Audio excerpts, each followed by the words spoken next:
வச்சு இவ்வளவு சிறப்பு செஞ்சிட்டு இருக்கிறீங்க. எனக்கு கண்ணில் தண்ணி வருது. ஏன்னா நானும் ஒரு கலைஞர் தான். நிறைய வாட்டி எங்களுக்கு வாய்ப்புகள் குறைஞ்சிக்கிட்டே வருதம்மா, வாய்ப்புகள் குறைஞ்சிக்கிட்டே வருது. எங்க தமிழ்தானா மேடம் சொன்ன மாதிரி வாய்ப்புகள் எங்கெங்கெல்லாம் கிடைக்கும்னு நாங்களாம் தேடி ஓடுற ஒரு கூட்டம்.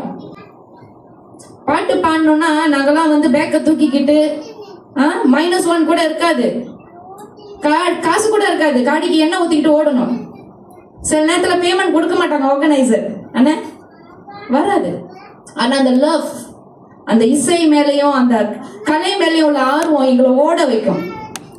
ஆனா எனக்கு என்ன இப்ப ரொம்ப வலிக்குது, நான் மனசு இன்னுமுமா எங்களை ஓட வச்சுக்கிட்டு இருக்கிறீங்க? இன்னுமா நாங்க அதை தேடி ஓடணும்? எங்க கலையை ரசிக்கிறீங்க, அந்த மேடை அலங்கரிக்கிறதுக்கு நாங்க வேணும்.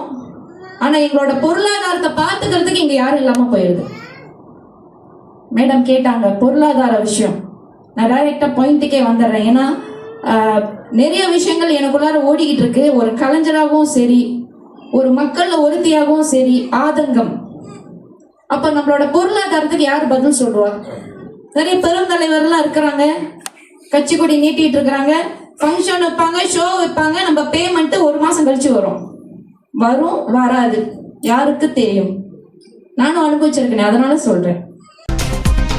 உள்ளூர் செய்திகளை உலகளவில் தெரிந்து கொள்ள எங்களோடு இணைந்திருங்கள். மாய் வெளிச்சம் டிவி.